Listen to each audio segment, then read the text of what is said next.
দেশে আসলে হাতে মোবাইল দেখেন অথবা ফোন দেয় যে স্নো পাউডার সাবান সবকিছু নিয়ে আসে। ওইখানে যে কি অবস্থায় আছে ওটা যদি আপনি অ্যাটলিস্ট স্বপ্নে বা ভিডিওতে দেখতে পারতেন, বলতেন ছেলে তুমি আজকে বিদেশ থেকে চলে আসো।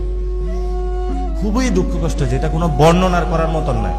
আমাদের দিকে এসে রংপুরের মানুষ কাজ করতো না আগে, আমরা খুবই মায়া ভরে যায় ভাত দিতাম যে একটু ভাত খানা হয়, কত কষ্ট করতেছে।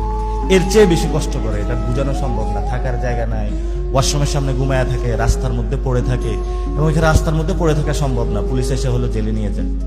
আকামা না থাকলে মানে কি যে বাজে অবস্থা, এটা যারা গেছে তারা জানে। এটা তো ছোট্ট একটা বিষয়, সেটা হলো কেউ যদি একটু আরবি জানে তাহলে সে ইজিলি জব করতে পারে। একদিন পুলিশকে বলতে পারে যে ঠিক আছে তুমি আমাকে নিয়ে একটা জায়গায় নিয়ে যাও।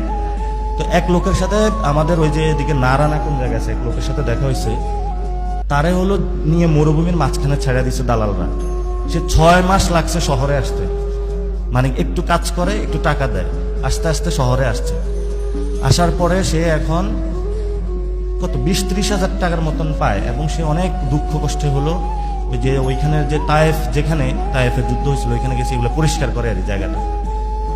এই হলো অবস্থা। এখন ওই লোক বলতেছে আমি যদি জাস্ট একটু আরবি জানতাম, যখন আমার হলো এই দালালরা ছেড়ে দিছে, তাহলে তো আমি বলতে পারতাম যে আমি বাংলাদেশি, আমি এই বিপদে পড়ছি। এই যে হুজুররা আছে মসজিদে, ওনাদের কাছে আসলে কিন্তু আলিফ বা তা আরবিটা একটু শিখিয়ে দিতে পারে। তারপরে হলো আমাদের এখানে অনেকে ড্রাইভিং পারে, ড্রাইভিং বিদেশে সবাই পারে। একটু যদি আপনি ড্রাইভিং পারেন বিদেশে ভালো টাকা ইনকাম করতে পারবেন। তো এটা হলো কেউ জানে না, তো মসজিদে কিন্তু এগুলো সম্ভব। এখানে একটা ছেলে ড্রাইভিং পারে, অথবা একজন বড় ভাই, একজন আইসা বলবো ভাই আমার একটু ড্রাইভিং শিখিয়ে দিয়ে একদিন। আরেকজনের হাতের একটা কাজ পারে, যেমন বাদল ভাই একটা কাজ পারে, একজনে বললো যে আমার কাজটা শিখিয়ে দিয়ে, তাহলে অনেক কাজটা শিখে হয়ে গেল। যে বিদেশ যাবে ও যদি 1 মাস হুজুরের কাছে এসে ক্লাস করে যে আমাকে একটু আরবিটা শিখিয়ে দেন, ও বিদেশে যায় কোনো সমস্যা পড়বে না।